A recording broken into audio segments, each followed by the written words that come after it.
Speaker. Our troops risk their lives and make sacrifices every day in service to our great country. Many have given their lives to defend the freedoms we take for granted, including my Uncle Roy, who died fighting Nazis in France during World War II. Unfortunately, our military has become a victim of the woke agenda. The federal government should focus on strengthening our armed forces, but Democrat leaders lost sight of that a long time ago. Defense leaders in the Biden administration are now focused on creating the most diverse military instead of the best military. They spend time and taxpayer money pandering to those folks because it scores political points, Madam Speaker. It scores points with the woke mob, and the world is laughing at us for it. Military leaders are forcing soldiers to read books on critical race theory and scheduling drag shows on the basis of all things. President Biden requested around $150 million in the defense budget for diversity and inclusion programs. That's the American people's money spent on this nonsense, Madam Speaker. The Biden administration is so serious about prioritizing so-called equity that no one should have a problem with my amendment to the National Defense Authorization Act, which would require anyone who identifies as a man to register for the Selective Service. If these folks want to be treated like men, they need to act like men. I don't support the woke agenda, as you know. I'm fully against it. But if Democrats want to play ball, then let's play some ball. Let's see what excuses they come up with for opposing this plan. It puts some real responsibility on the folks. We're all sick of these games. We're sick of the Democrat leaders' hypocrisy. But if they insist on going down this road, they should expect the responsibility that comes with it. Or we could toss the whole woke agenda in the garbage can where it belongs. Thank you, Madam Speaker. I yield the remainder of my time. Thank you. Yields back her time. The gentlewoman from Colorado is recognized for 5 minutes. Thank you, Mr. Chairman, and thank you to our panelists for being here today. As we have heard today, there are numerous concerns related to so-called environmental, social, and governance policies being indoctrinated into accounts by woke asset managers.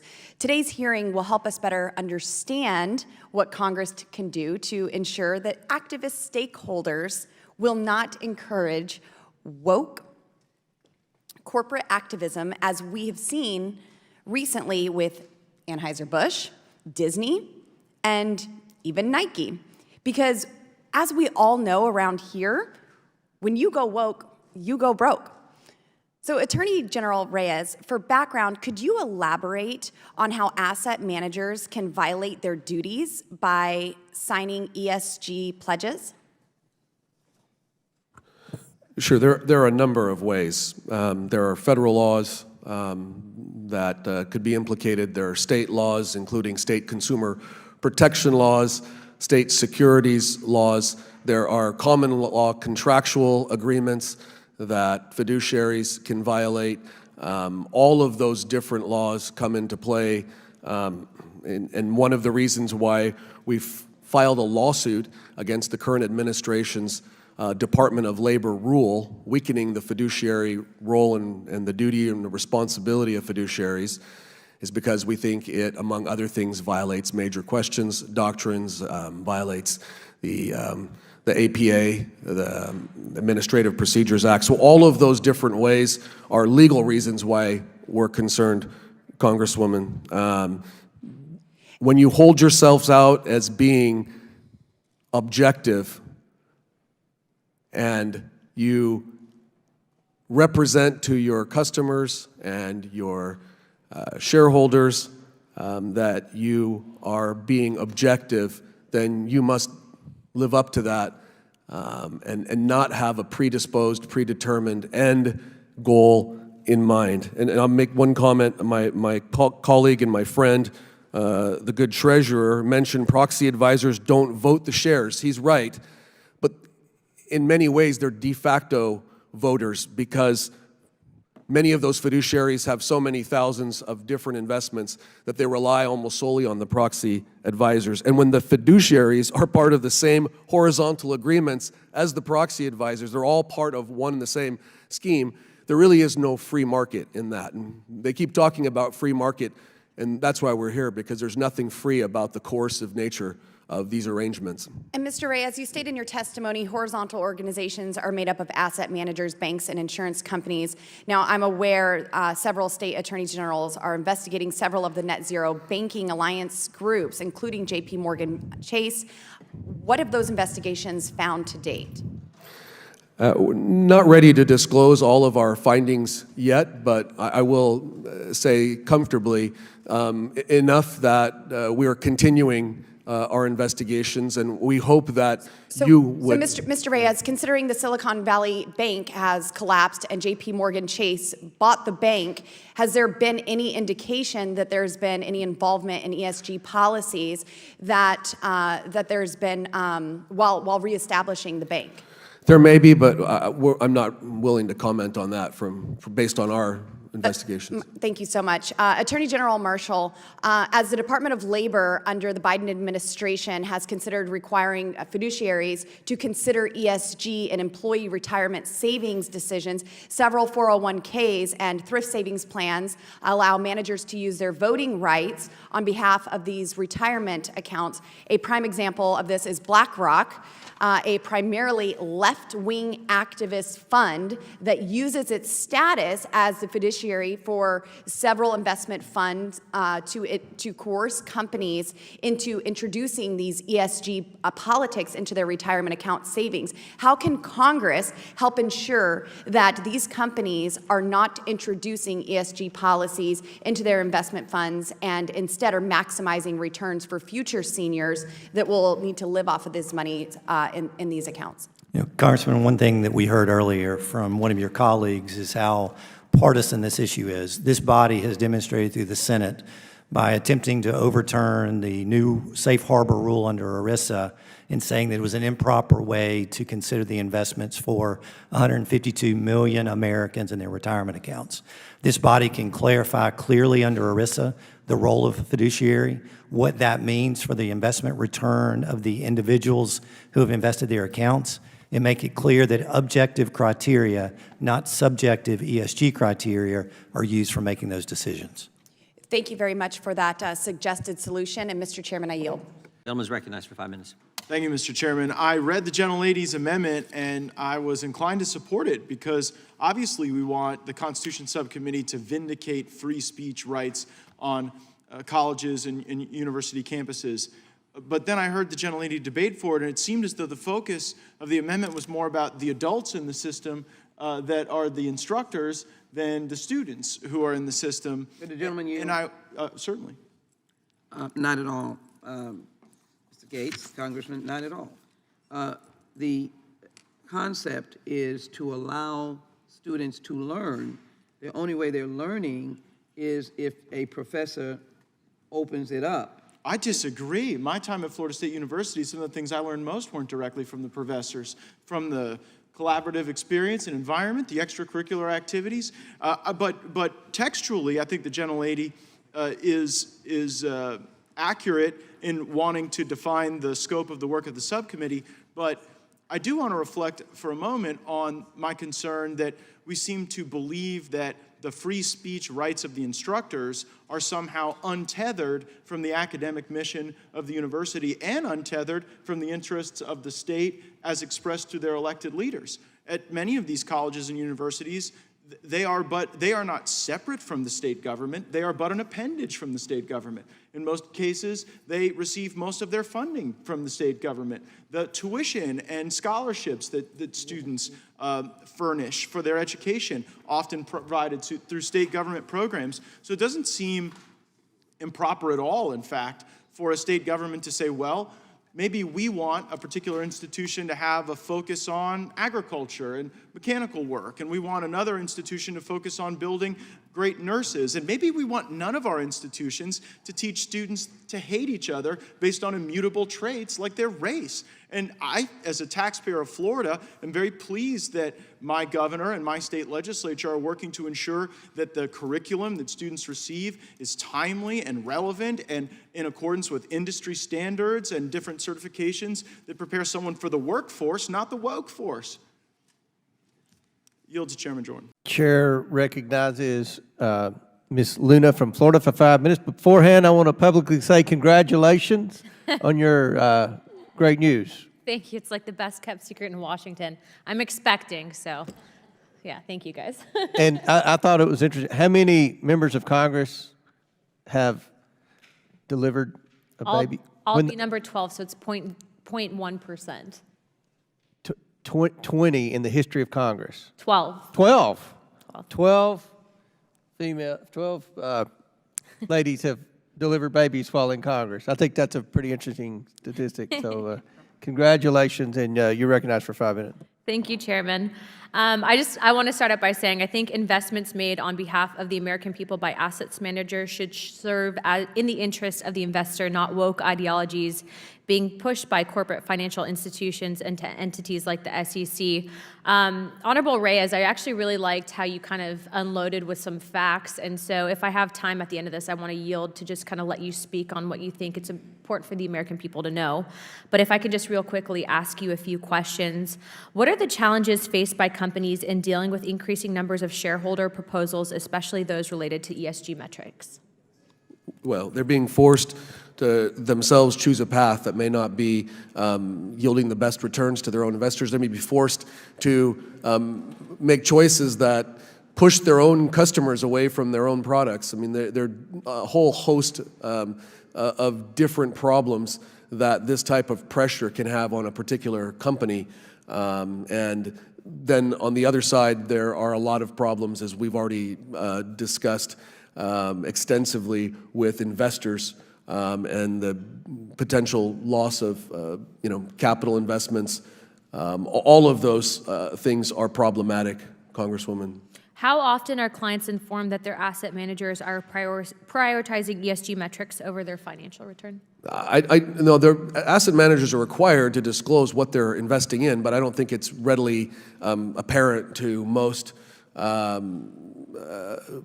people that their investments are necessarily being invested with an ESG bent, right? So again, transparency laws and requirements would behoove, I think, the whole process, and that's what we're here again to talk about.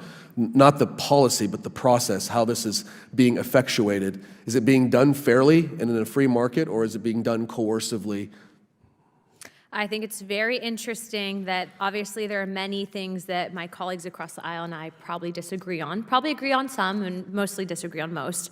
But I think it's very interesting that in this type of situation that you have people that sometimes blindly trust and really don't know that they might necessarily be investing in something that goes against what their moral principles are or whatever it might be. So yeah, I don't think most of us even understand the power that we have to vote our shares. The vast majority of Americans are working hard and trying to raise families and not paying attention. So that's part of the problem, and they rely too heavily on proxy services or their asset manager to make those decisions for them. Again, let me make this point, Congresswoman. We've never disputed your own ability to invest whatever assets you have the way that you want to, including an ESG program. But when you're an asset manager investing on behalf of others, it's an entirely and wholly different circumstance, and you have to live up to that fiduciary duty. So we have about 2 minutes left, and I want to yield the rest of my time to you. What is the most important takeaway for the American people to know from this hearing today? Well, again, I'd like to point back to the three things that we talked about. One was the DOL rule, but we've already covered that, I think, sufficiently.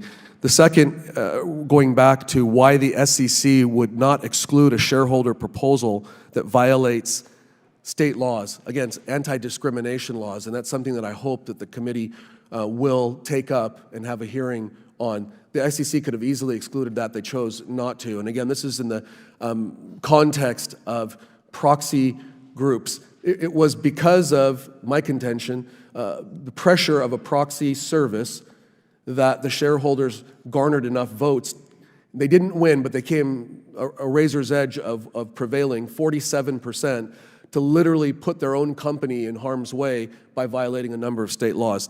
So that's one. The other is going back to FERC, and if this committee would look at organizations like NZAM and Climate Action 100, again, $68 trillion or $59 trillion AUM, and view them to see if they are a holding company as we believe they should be construed under FERC. They're acquiring more than $10 million in other utilities. It's problematic because if they are a holding company, then they're violating a number of FERC regulations, including owning more than 20% of a particular utility. They own multiple utilities in excess of 20%. FERC requires asset managers to be passive, and these horizontal organizations are anything but passive. They are bluntly and very self-aggrandizingly clear about what their intent is, and that, we believe, also violates FERC's prohibitions on asset managers being not passive and trying to operate the utilities. So those are the areas, again, that I would like for the committee to be able to take up. Again, appreciate your time. Congratulations to you. I have 6 kids of my own, and this is the best news I heard all day. Thank you, Chairman. I yield my time. Gentlelady yields back. Madam Speaker, this week the House will consider the fiscal year 2024 National Defense Authorization Act, otherwise known as the NDAA. The NDAA primarily authorizes the spending levels for our military and the Department of Defense, but it also serves as the legislative vehicle for how our military ought to operate. That's why I was proud to submit numerous amendments to this year's NDAA to ensure our military is focused on fighting our enemies and deterring our adversaries, and that Congress is well informed of the Department of Defense's goals and initiatives to ensure stringent oversight and accountability, and to push back on wokeness in the military being advanced by President Biden. One of my amendments would require that all members of Congress receive a briefing on the joint multi-year plan to fulfill defensive requirements for Taiwan. The underlying bill only makes this briefing available to appropriate congressional committees, but my amendment would make this briefing available to all members because I think it's important that all of the people's representatives are included in this important process. I also filed 2 additional amendments, one to require a briefing and the other to require a report on the People's Republic of China's actions in Africa that pose a threat to U.S. national security and the Defense Department's plan to counter such threats. We can all agree that we must continue to do everything in our power to assess the threat that China poses to our national security, which includes its actions in Africa. On that same note, I also proposed another amendment that would prohibit the Department of Defense's Office of Strategic Capital from investing or facilitating investments in Chinese-owned firms as we continue to counteract China's aggression, including their use of stolen intellectual property and U.S. trade secrets. We must ensure that U.S. taxpayer dollars are not being invested or facilitating investments in Chinese-owned firms. Lastly, I joined a number of my colleagues in co-sponsoring a bipartisan amendment that would establish the United States-Israel Artificial Intelligence Center to leverage the experience, knowledge, and expertise of our 2 countries to develop more robust research and development cooperation in the field of artificial intelligence. I believe that all of these amendments I mentioned today would strengthen the NDAA and help provide for a stronger national defense. I urge the Rules Committee to make all of my amendments in order, and with that, Madam Speaker, I yield back. Thank you. The chair now recognizes. Appreciate those questions. I now yield to Mr. Crane, the gentleman from Arizona, for his 5 minutes questioning. Thank you, Mr. Chairman. I want to say thank you to the panel for showing up today. Appreciate all the information that you're bringing to this committee on challenges in the Arctic. I want to start with you, Admiral. What are your greatest concerns in your observations of the activity, the collaboration with Russia and China in the Arctic region? So the greatest concern is that we know how Russia and China behave outside of the Arctic, and that sort of behavior might be imported inside the Arctic. I mean, to date, China has access through their icebreakers, and they're doing scientific examinations there. But as we see fishing stocks moving forward, as we see it more attractive to do resource exploitation there, the challenge that we have is that we'll see similar behaviors from China and Russia that we see elsewhere in the world, which is directly undermining the global norms that we all enjoy. Yeah, thank you, Admiral. And as a former sailor myself, I just wanted to acknowledge and say thank you for your service. I know you've spent a long time serving this country, and I think I speak for all of us on the panel when we say we appreciate it. I do want to go back into something you were talking about a second ago. You were not only talking about some of the needs that you have for some equipment, like these icebreakers that we've spent a lot of the time talking about, but I also want to talk about something you mentioned, the people that work for you and within the Coast Guard, and some of the recruiting issues that you guys are having. I want to see if, I want to ask your opinion. Why do you think you're, across the military, having so many recruiting issues? Yeah, so as you said, we share this challenge with the other military services. COVID had a huge impact on things, and it wasn't really until COVID hit that we saw this dip in recruiting and retention for whatever reason. I think, and a lot of this would just be supposition, so I have to be careful, but I think it's set us back in terms of individuals wanting to get out there, serving their country, do something that's really challenging. And I think in the Coast Guard, what we suffer from most is exposure. People don't necessarily know who we are, especially young people who want a challenging and rewarding career in the United States military. We're getting after that. We've got a new campaign. We're opening up new recruiting offices. We're expanding our recruiting capacity by 38%. The numbers are starting to come back. So by early indications, we're having some successes. So you think that COVID is the main reason that the military is having its recruiting issues? I'm an optimist, sir. You hear these things about the eligibility because of weight and pharmaceuticals and stuff is lower in the average young population, that there isn't this propensity to serve.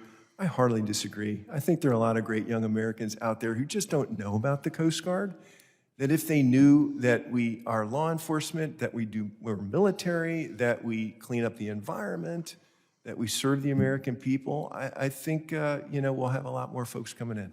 Thanks, Admiral. To follow up on that, do you think it might have anything to do with what you regularly hear is being described as some of the wokeness within the military, like CRT training, DEI training, drag shows on base, things like that? Do you think that has anything to do with it? Sure, and kind of a loss of the focus of what the military is supposed to be about? I just don't see that in the United States Coast Guard, what you're referring to. And our workforce is the best workforce that I've seen in my 36-year career. The people who are in the Coast Guard today are better than ever before. A lot of them have college educations. A lot of them have had professional careers that want to do something different and better, and that come to us. So I don't think so. You haven't seen any of that? No. You haven't seen a change in the culture of the military? How long have you been in, Admiral? 37 years. That's, with all due respect, I find that hard to believe, sir. What about vaccine mandates, sir? You know that we lost about 30,000 active duty service members that refused to take the vaccine, that are now being asked if they want to come back into the service. What do you think about that? We welcome them back. Yeah, I know, but do you think that has anything to do with recruitment efforts? The military can be a pretty dangerous place to work, right, Admiral? Yeah, absolutely. And when I left the military, sir, I was in E6, and I went into some of the most dangerous environments in the world, being in Special Forces.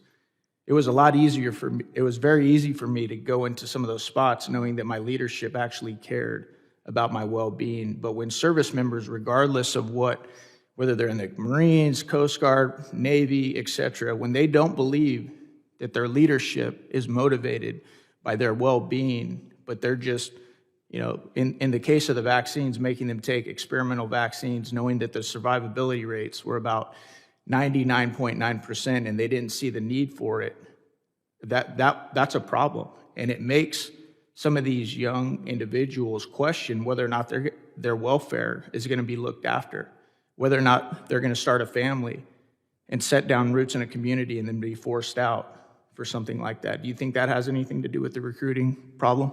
Well, Congress, so you've been there, right? Yep. Serving in really difficult situations. And, to your point, I know that Admiral Fagan, Master Chief Pastor Jones, the senior leadership team, we feel like we need to earn the respect of our junior workforce every single day. And we work hard to earn that respect by supporting them in their endeavors. Do you think it was a mistake to force that many service members out because they wouldn't take an experimental vaccine? I know you got to be careful. I do not have the luxury of being afforded an opinion on that, sir. I understand. Thank you. I yield back, Mr. Chairman. Thank you to all of you for your opening testimony. I yield myself 5 minutes to begin questions. In February, the Associated Press obtained a summary of the Army's Pulse Survey, which ranked the top barriers to recruitment based on public polling. Representative Waltz and I asked the Army to send us the underlying data, and we never got it. The Army said that they'd hired an outside polling firm with confidential methods, so instead of the actual poll, they sent us a vague summary. Dr. Schaefer, what's the point of paying for a poll about recruiting if you can't share the data with the policymakers who are trying to actually fix the recruitment crisis? I'll look into that. I wasn't aware that you didn't receive it. Okay, we appreciate you looking into that, and as I said, we've asked for it, we never got it. Dr. Schaefer, I don't think the Army's survey was actually meant to fix recruiting, though. I think it was a PR stunt. Congress got the survey summary after the Associated Press reported about it. And here's the Associated Press's headline, quote, "Army sees safety, not wokeness, as top recruiting obstacle." So it really feels like this is a PR move, not a move in good faith working with the Committee of Jurisdiction and Oversight that is tasked with helping you address this major issue of the day. So I wasn't surprised to find the actual polling data recently that actually tells a very different story from the polling data that you guys released and worked with the AP to publish. And to be transparent, I'm going to enter the findings and the crosstabs from a nationwide poll of military veterans by the American Principles Project into the congressional record so that you and anyone else in the public can actually access these results. This poll, which we can all read, found that 73% of veterans believe that the U.S. military has become too political regarding race, gender, and sexuality. Even worse, a quarter of the veterans would tell a young person not to enlist. And when those veterans were asked to explain why, in their own words, the most common reason was politics. So why do you think those results are so different between the Army Pulse Survey and another publicly available survey? Why would it tell a different story? I'm not familiar with the survey that you're referring to. It may be sort of sample size questions. I'm just not sure. But I will say that we're looking across these surveys, and I'm worried about all of those barriers that they cite. And so I don't think we should, again, this is a multifaceted issue, and I think we need to have a multifaceted solution that addresses those concerns or misperceptions that people have. So I welcome any additional. So this really recent survey says it clearly politics, DEI, wokeness is a problem. What's the Army doing to change that perception about politics being a recruitment barrier? Well, I think all of us, in the military, all of us share this responsibility to be apolitical. What's the Army doing about it?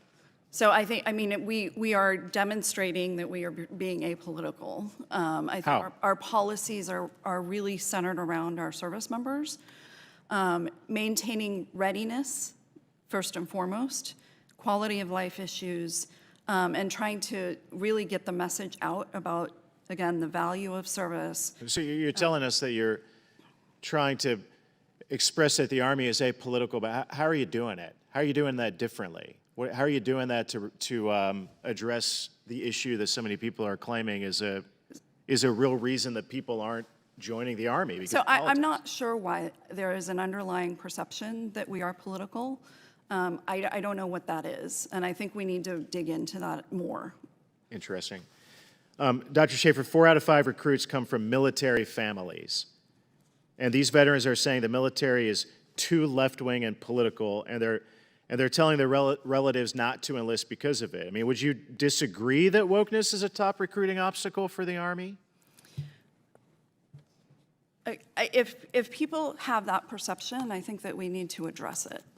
Again, the data that we have seen indicates that it's not one of the top concerns. The top concerns remain concern about injury. But you just said you agree that if it is a perception, we have to address it. Yeah, I mean, I think that if there are issues out there that people are concerned about, this gets at the sort of disconnection between the country and the military right now, which I am extremely concerned about. I talked about this at my confirmation 2 years ago, confirmation hearing. We need to find ways to reestablish those ties to the country. And if people have concerns, I think that we need to address them.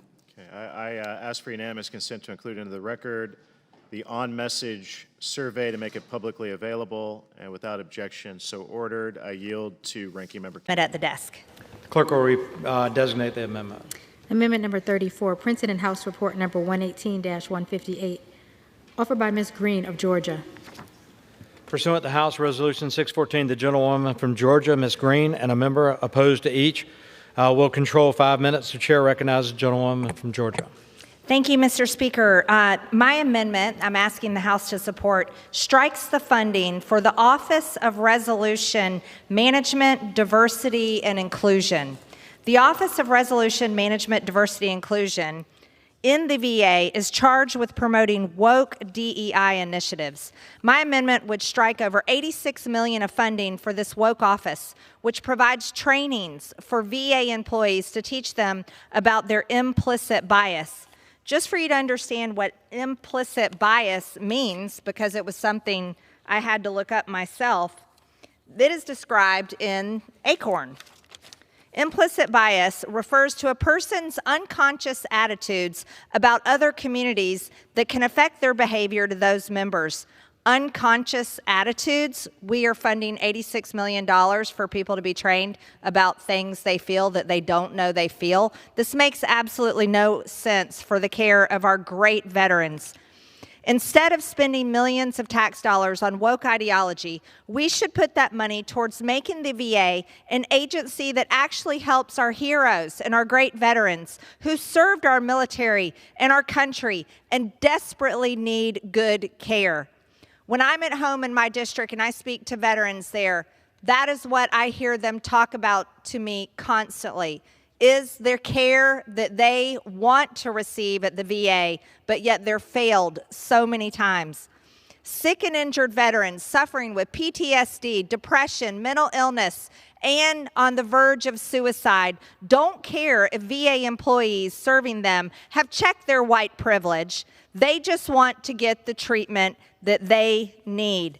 Just for some examples for the House to hear about the type of training that happens in this DEI department that is costing the American tax people $86 million. A few examples are managing gender diversity in the VA, managing implicit bias. Remember, those are feelings you don't know you have.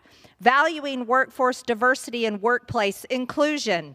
Participating effective diversity and inclusion in the workplace for managers, supervisors, and team leaders. Understanding micro behaviors in the VA work environment. It's time to put $86 million to taking care of our veterans' health care needs. That's the right place to spend the money. At this time, Mr. Speaker, I reserve. Generally reserves. For what purpose does the gentlewoman from Florida seek recognition? To claim time in opposition to the amendment. Gentleman is recognized to speak in opposition. Thank you, Mr. Chairman. I rise to claim time in opposition to this discriminatory amendment. VA strives to fairly represent and support the communities that it serves, and all veterans deserve equitable and fair access to the health care and benefits that they have earned. Diversity and inclusion foster a healthy workplace environment and promote equal opportunity through smart outreach, retention, and education.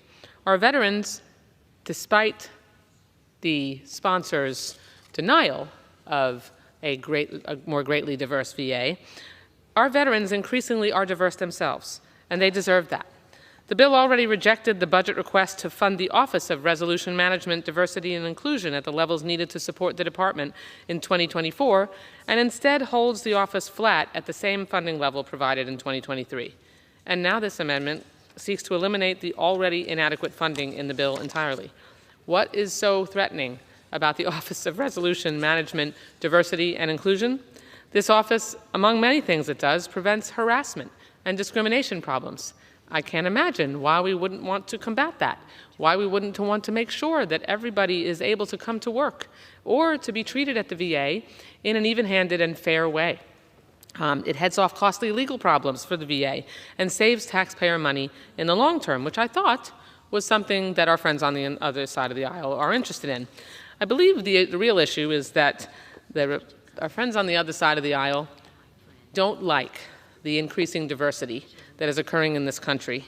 And there's an effort underway as a result across all appropriations bills to excise that word and any policy related to it, to cut anything related to diversity, regardless of the purpose and need of the office.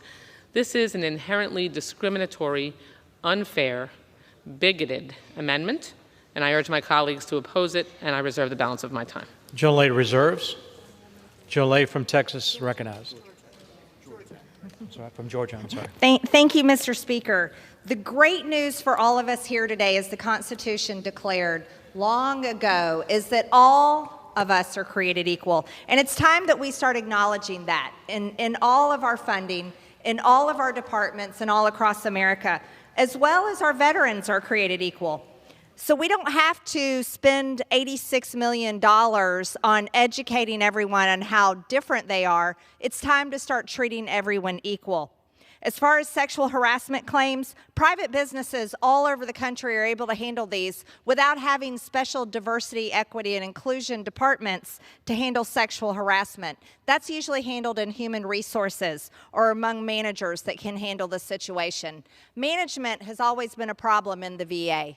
We do not need to fund $86 million creating a big woke department that is actually already created. We should spend $86 million again towards helping our veterans. Our veterans have enough issues they faced. Not too long ago, there was a tragic story in Georgia where one of our veterans committed suicide while waiting for the care in the waiting office at the VA. This should never, ever happen. This type of funding, $86 million, again, should not go towards educating people about gender and gender bias, educating people about their skin color, educating people about how they think unconsciously without knowing how they think. These are the type of woke ideologies that divide and separate Americans, and veterans could care less about. They care about the care that they receive. They care about having their appointments. They care about their medical treatment. And they care about one another. And one of the things veterans care most about is the fact that they suffer with PTSD from all the foreign wars that they have been sent to and served in. It's time we take better care of our veterans and stop dividing America with identity politics. Mr. Speaker, I reserve. Jolie reserves. Jolie from Florida is recognized. I yield back the balance of our time. Thank you, and thank you all for being here. It's good to see you again. I want to focus today a little bit about the recruiting and the recruiting goals and really what I'm seeing in my district, and I'm hearing from my district. As you know, General Brown, I think it was last year, you and I had a conversation about we're not meeting our recruiting goals, and some of our positions didn't get filled. So I took that to heart, and I went back and did a little research and started talking to some of the people in my district. How far are we off on the Air Force recruiting goal? How far is it still around 15,000? No, it's about 10%. So on the active side, it's about 2,500 or so, a little higher on the Guard and Reserve. I would say partly the challenge with the Guard and Reserve is because our retention is really good on the active side right now, about 90% plus or minus. on officer and enlisted, which means you don't have airmen leaving the active force going into the Guard and Reserve. And so we've made some changes in reducing the barrier to entry with not impacting the standards. And part of the other aspect is just the familiarity with military service. And can you share and talk a little bit about what steps that y'all are using to boost the recruiting efforts? Sure. The first thing I would highlight is I often say that young people only aspire to be what they see. And if they never see our United States Air Force, they are not inclined to grow up to join the United States Air Force. And so part of that is how do we better engage in our communities? I gave a letter to all of our wing commanders about 2 months ago to tell them to get into the communities and open up their bases and get re-engaged. I would say the same thing with our recruiters to get them back into the high schools now that we've gotten past COVID. And this is where, for members, as you go back to your community, in some cases, encouraging them to open up the high schools. We do have good opportunities in some places. Some places it's a little bit more challenging. But I think we're making progress based on some changes we made, and we're seeing some of that happen throughout the course of the past several months. You're seeing numbers go up? We are. We did some things to change some policies that were a bit more restrictive than the other services, and that's helped us to increase our numbers. And because originally we were about 15%, and we're down. We're going to be probably less than 10% by the time we get to the end of the fiscal year. Okay. As I talk to the people in my district, as I talk to the people in the community, and as I've done some research, in fact, Heritage Foundation did a study, and nearly 70% of the active duty service members have witnessed really a politicization of the military. And whether we think it's a problem, we feel that it's the study and the data that Heritage did, and I can give that to you, shows that the military being political is just, it's not positive. And it hurts. It hurts morale, it hurts pride. And I talk to men and women and families and in my district, and they feel that they lost a sense of pride. They feel like the woke agenda isn't helping. We talk too much about diversity, equity, and inclusion when I'm all for diversity, equity, inclusion, but I think the most diverse and equity and inclusive that we can be is for the individual. And from what I've heard and what I've seen is we've gone from the individual to a small percentage of folks that we focus on. And I have in front of me, the slides on the diversity training and the equity and the inclusion training. How much money and time do we really spend on that? Can we get a better sense to help educate everyone? I can provide you, exact information for the record, but I will tell you, most of our training, most of our focus is on the readiness of the force. And part of that readiness of the force is to ensure that we're building cohesive teams, and part of those cohesive teams is to get to know our airmen to left and our right. And I appreciate that. And one of the things it talks about in one of your slides is not to recognize people as moms and dads. I mean, as a mother, I take a little bit of offense to that. It also talks about not using the word terrorist.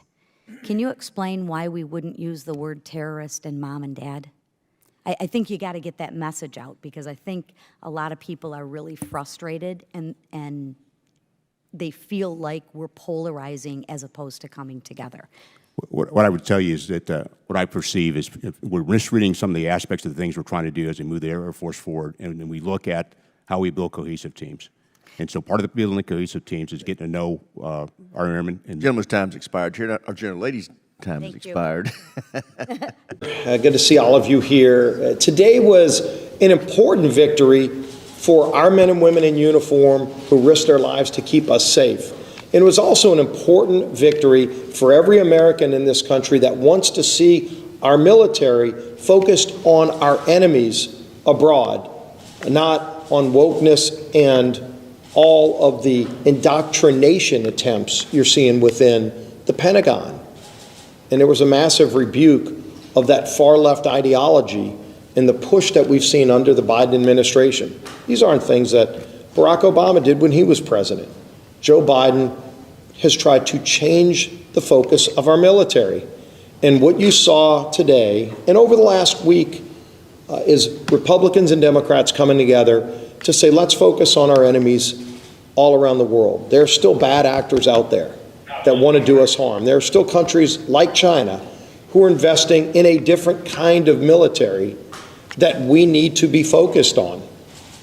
And as the Speaker pointed out, Chairman Rogers and all of the members of the House Armed Services Committee spent weeks and months putting together a bill that refocuses our military on their core mission, the mission that under the Constitution we as a Congress have an obligation to go out and fulfill and protect and fund. And that's what this NDAA does. It refocuses on the real threats to America as a free nation and as the leader of the free world, and allows us to get back focused on that role. Yeah, it's a shame that Democrats walked away from that. It's a shame that Democrats walked away from a 5% pay raise to our men and women in uniform who deserve it because they wanted to defend a far-left woke indoctrination ideology. That's not the focus of the Department of Defense. I am proud of what our members did coming together in a difficult time to say, let's get that focus back where it needs to be on defending America and protecting our friends around the world and standing up to the bad actors, which there are, and they're getting more and more aggressive. We need to be more and more focused. That's what today's vote produced. And the gentleman who put together that vote coalition is our whip, Mr. Emmer. Please hold the applause. Thank you. Thank you, Mr. Whip. And as Tom talked about, it's been a very busy first 6 months under this Republican House majority. And this week is no different. We've got a very busy agenda this week, starting the National Defense Authorization Act, a bill that's really important, especially under what we've seen with Joe Biden, moving the focus of our Department of Defense away from its core mission and trying to inject his woke ideology and the left's woke ideology at the expense of our ability to confront our adversaries. This NDA refocuses the military on its core mission.